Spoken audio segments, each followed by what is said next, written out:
वन्दे गुरुपदं कञ्जं संस्कृतनिवारणं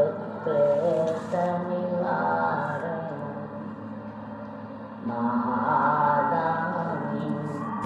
कृपामयं कृपाकाङ्क्षी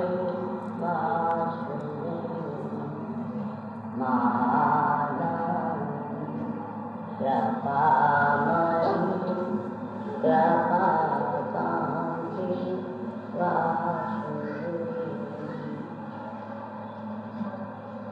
सद्गुरु पदारविन्देषु शतशः वन्दे सद्गुरु पदारविन्देषु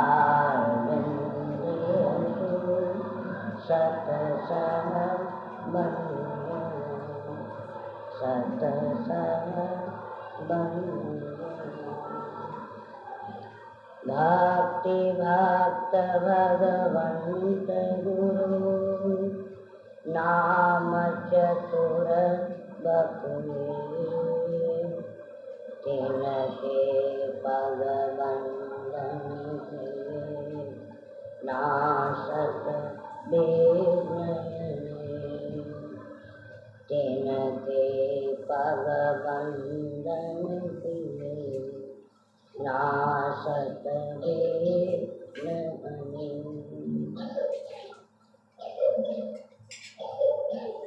सद्गुरु के प्यारे समस्त सत्संगी वृद्ध बाल भाई तथा बहनों, इस बात से सब जानकार हैं, वाकिफदार हैं। आज तारीख 13 तिथि में 13 इसको के जबान और होठों पर लाने से महान दुख और शोक होता है, परंतु किसी महान पुरुषों ने कहा है, महान पुरुषों का वाक्य है, जगत की रचना ही ऐसी है। अहो काल महिमा परवाना, काल चक्र सदा चलता ही रहता है। काल की विधि कभी स्थिर नहीं रहती है, चलायमान। काल कहते हैं समय को, समय बदलती रहती है। कल कुछ था, आज कुछ है। आज के 17-18 वर्ष पहले निरा इसको व्यर्थ समय जगह जान करके स्वामी जी ने इसको यूं ही छोड़ दिया था। तो जानते थे, उनको मालूम था कि हमारा शरीर जो संसार के कल्याण के लिए, संसार के जीवों के लिए वो परमधार चैतन्यधार इस रूप में पंच भौतिक शरीर में आई हुई है। अपना कार्य करके बहुत से जीवों को सत्मार्ग दर्शा करके उनको परम सद्गुरु की भक्ति का दान दे करके एक दिन इस शरीर को गुप्त करना। समुद्र के अंदर जब लहर उमड़ती है, बहुत से मोतियां और हीरों का दान दे करके जाती है। जो किनारे पर बैठे हुए हैं, उन मोतियों और हीरों को बटोर करके माला माल बन जाते हैं, उसको हिफाजत से रखते हैं।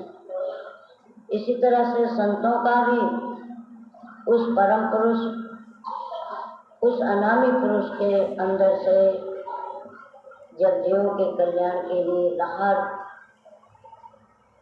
ज्वार भाटा लहर कहो, उमड़ती है, तब वो संत रूप में आते हैं और आकर के संसार के जीवों को भूले भटके अनंत काल से अपने रूप से, अपने सोच पोच से बिछड़े हुए, बिल्कुल अनजान हुए, उनका रास्ता दिखाते हैं और उनको उस रास्ते पर सूरज सबद का मार्ग बतला करके अपने इस नश्वर पंचभौतिक शरीर को गुप्त कर देते हैं। उनके लिए तो आए उनकी मौत से और चले जाते हैं उनकी मौत से, उनको आने और जाने का, न आने का उनको परम आनंद, न यहाँ से जाने का कोई शोक। परंतु जिसके निमित्त आते हैं उनको अपने चरणों में लगाए, प्यार प्रीति भक्ति का महादान दिए, जब बिछुड़ जाते हैं तब उनको महान दुख और महान कष्ट होता है। नन्हा सा बालक अपनी माता के गोद से कोई अगर छुड़ा देता है दूध पीने से, उसको कितनी तड़प, कितनी व्याकुलता, कितना उसको कष्ट कि वो बच्चा ही जानता है। इस वस्तु का कोई अनुभव कर सकता है। इस बच्चे को माता के गोद से कोई निठुर हमदर्दी जिसके अंदर नहीं, ऐसा छीन लेने वाला यहाँ संसार की रचना ही प्रभु ने इसी बनाया है। काल काल अनिश्चय, समय परिवर्तनशील है। एक दिन वो समय था कि उनके शरण में आए हुए हंसजन कहो, शुद्ध आत्मा कहो, होनहार, उनके चरणों में प्राप्त होने वाली आत्माएं कहो, कितनी आनंद करती रही होंगी।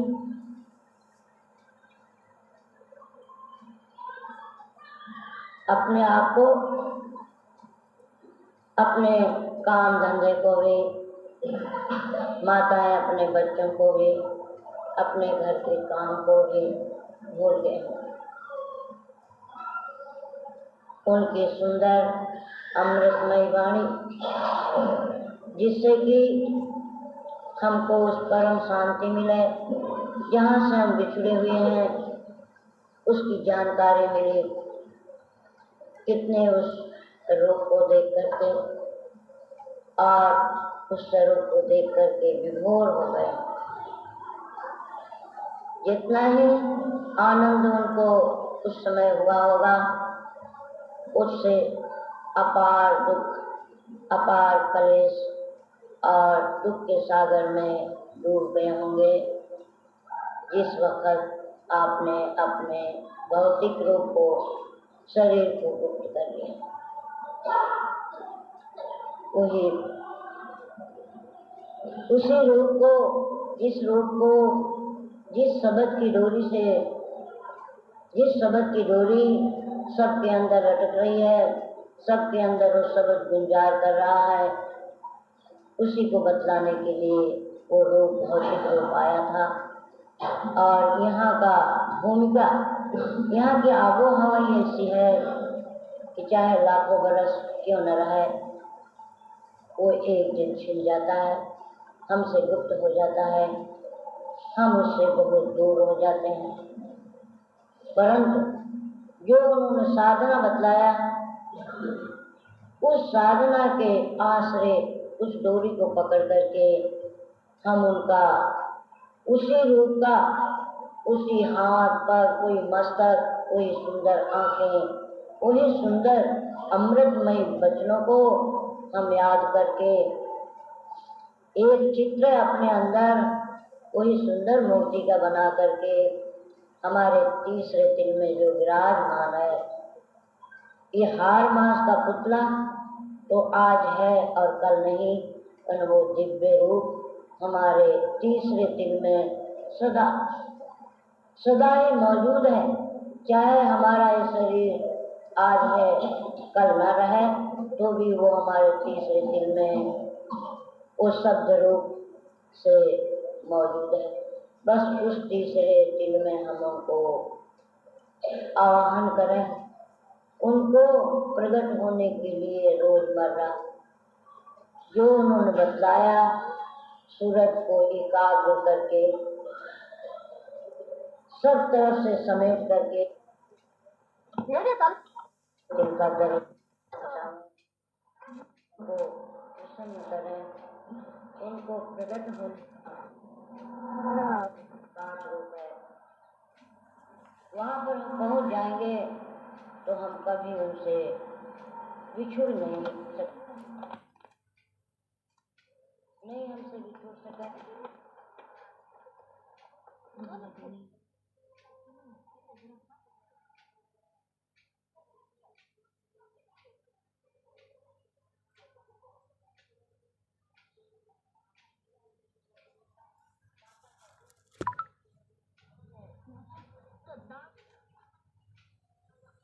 रास्ता को हम याद करें, भूले ना, कभी ना भूले।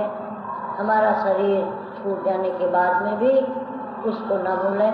जो अभी हम करते रहेंगे वही हमको याद रहेगा, और शरीर जब सिमट करके अंगूठे से हमारी सूरत नाभि से हृदय से ऊपर कंठ में, और कंठ से भी आगे जो जिसको तीसरा तिल कहते हैं, जब वहाँ पर जाएगी तो वो हमारी जो साधना रोज की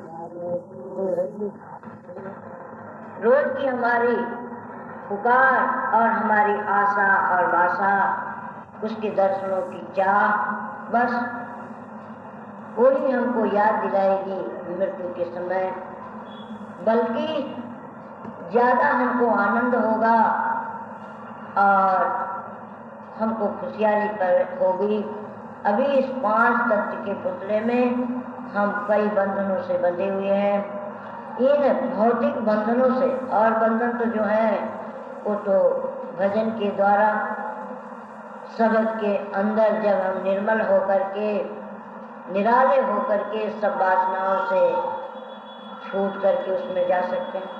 परंतु ये पंच भौतिक शरीर से तो हम, इस पिंजरे से तो हम छूट करके जो रोज की हमारी रट है, रोज की हमारी चाहना है, उसको निराले रूप से, जिसे सतगुरु कबीर साहब ने फरमाया, कब मरिहा कब पाइहा पूर्ण परमानंद।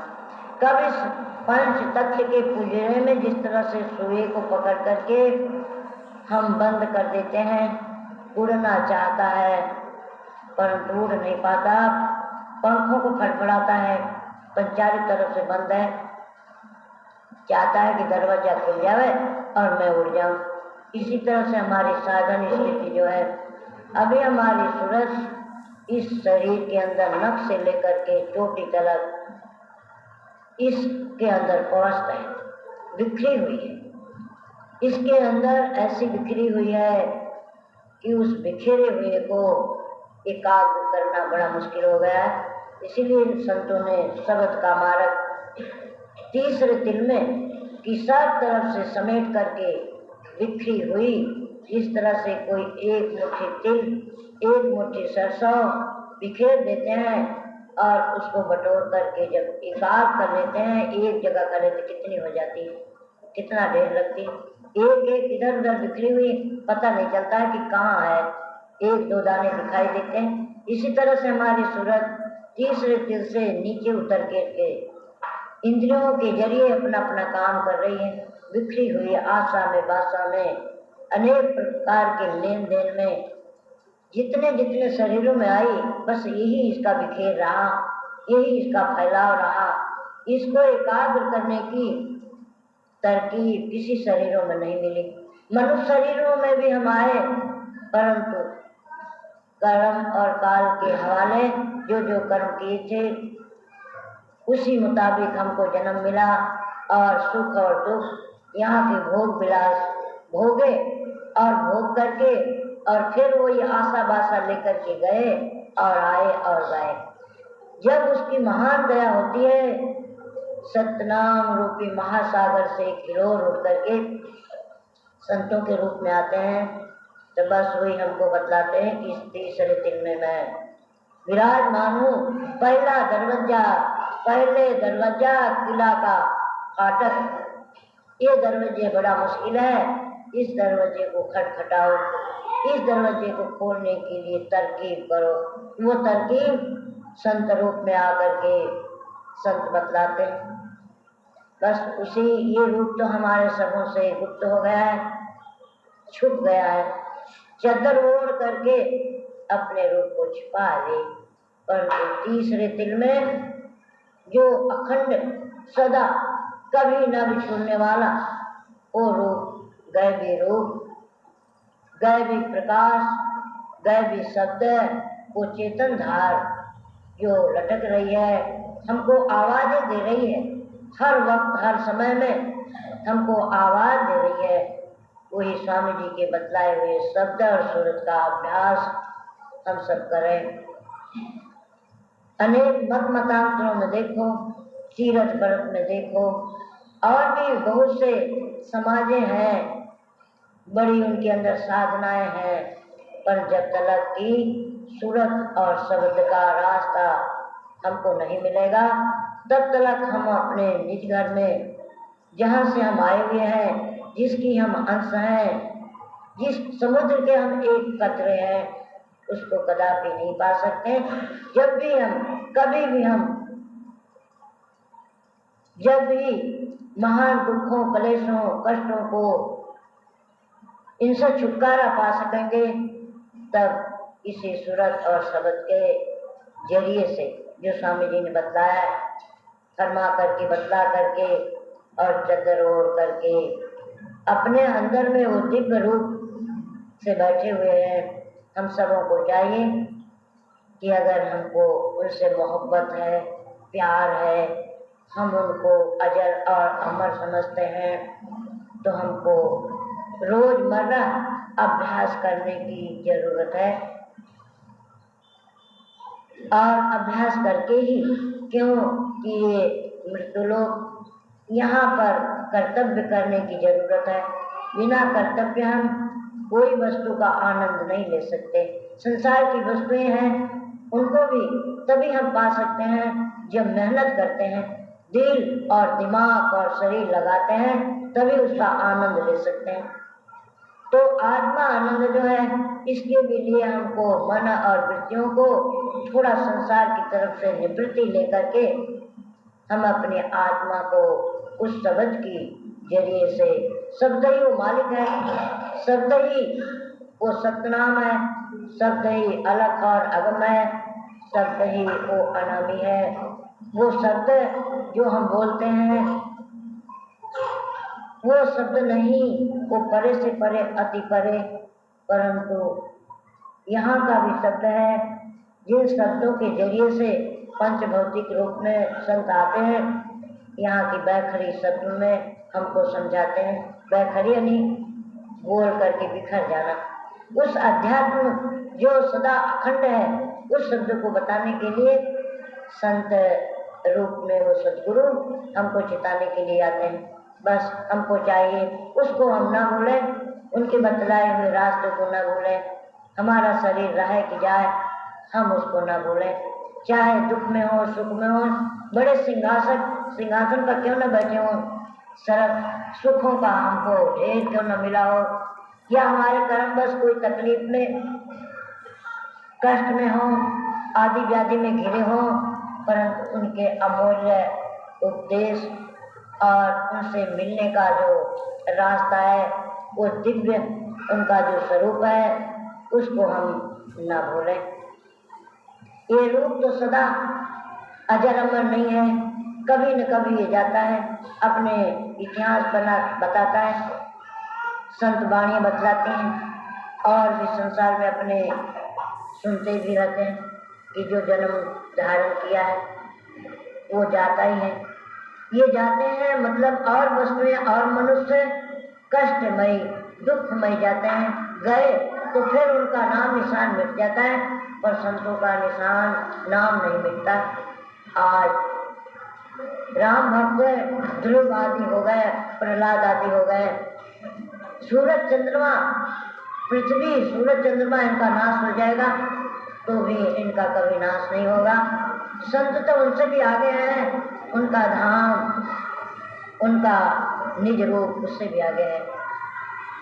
महापुरुषों ने बताया है, संत मरे क्या रोइए जो अपने घर जान, संत मरे क्या रोइए जो अपने घर जान, रोइए साकट बापुरे जो हाथों हाथ बिकान, रोइए साकट बापुरे जो हाथों हाथ बिकान। संत सदगुरु कबीर साहब की वाणी है। अपने जिज्ञासुओं को अपने उस पद के बतलाने, जिसको बतलाए उन भेदियों को उन्होंने कहा कि भाई ये रूप में एक दिन विनाश होगा, क्योंकि विनाशमयी सृष्टि है। यहाँ के हवा, पानी, मिट्टी आदि ये पांचों तत्व भी एक दिन नाश हो जाएगा, देव लोक भी नाश हो जाएगा, और उससे भी जो परे लोग हैं वो भी महाप्रलय में नाश हो जाते हैं। पर संतों का जिसका अंत नहीं, उस पद का वहां से आने वाले महान पुरुष चाहे कभी भी जावे, उनकी मर्जी की बात है, चाहे कभी भी हमसे विचोआ ले लेवे, परंतु उनका नाश नहीं होता है। रोना कहते हैं उनके लिए, संसारियों के लिए, संसार के जीवों के लिए रोना है। आज इस शरीर से, इस शरीर में बैठे हैं, खाते पीते चहलकदमी कर रहे हैं, इसके बाद में उनके कर्मों का ना जाने के अच्छे कर्म नहीं किए, कभी साधु संतों के शरण में नहीं गए, उस अजर अमर को जानने के लिए तरकीब नहीं जाने, क्या कर्म करने से हम उसको पा सकते हैं, कौन सा कर्म करना निषेध है और कौन से करना हमको वाजिब है, इन वस्तुओं को नहीं जाने, खाए पिए यहाँ का आयस आराम किए, पशु के जैसे मर गए, और मर करके न जाने नाना प्रकार की योनियां हैं, कौन से योनि में जाएंगे। कहते उनके लिए हमको सोच और चिंता फिक्र करें तो थोड़ा वाजिब है कि बेचारे मर गए, अरे मर गए, इस शरीर में बैठे थे, कोई दुख तकलीफ, गरीब है उसको भी दयावान दृष्टि करके उसको खाने को देता है, वस्त्र नहीं उसको कपड़ा देता है, आदि व्याधि से घिरा हुआ है तो बड़े धर्मात्मा लोग उसको दवा दारू आदि भी करते हैं, हाथ पाथ भी उसके दबाते हैं, बड़े दयावान। परंतु इस शरीर से जब आत्मा जुड़ी हो गई, न जाने कौन से योनि में, कौन से खानों में जाकर के, जड़ में या स्थावर आदि में, किसमें जाकर के, पशु पक्षी में, जलचर में, सरचर में, सांप बिच्छू आदि में कौन से भटकना, कहाँ जाके भटकेगी, इसका हमको पता नहीं।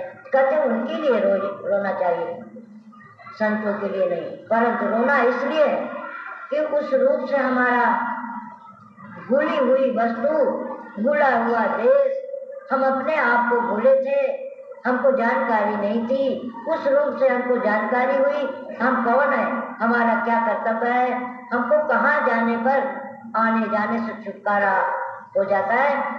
उस अपने स्वार्थ के लिए हमको रोना, स्वार्थ, हमको स्व अनि अपने, स्व अनि वो, और रथ हम हो जावे उसके अंदर, इसलिए अपने स्वार्थ के लिए रोने की जरूरत है।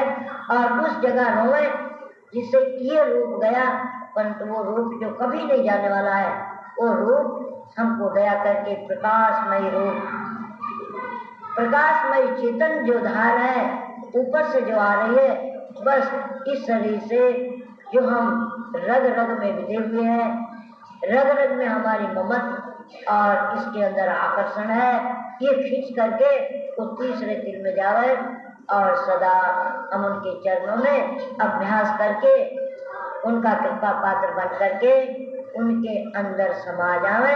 इसलिए रोना जरूर है। अपने हरज गरज को, अपने उनसे बिछोआ को, उनसे हम रो करके कहें, विनती प्रार्थना करके कहें और गिड़गिड़ा करके कहें कि अपना वो रूप जो निराला रूप हमारे अंदर छिपा हुआ तीसरे दिन में, उसको हमको वो दरवाजा, वो वज्र कपाट खोल करके बस अपने चरणों का प्रेम दो, प्रीति दो, दृढ़ विश्वास दो, मेरी भूल भुलैया को दूर करके हमेशा वो खटक, वो चाह हमारे अंदर जागृत हो, कभी न भूले, इस दुनिया को भूल जावे, अपने आप को भूल जावे, खान पान को भूल जावे, पर आपको न भूले। ऐसी तन्मयता मुझे दो, ऐसा मुझे प्रेम दो, ये दान उनसे मांगे, बस उतना बात है।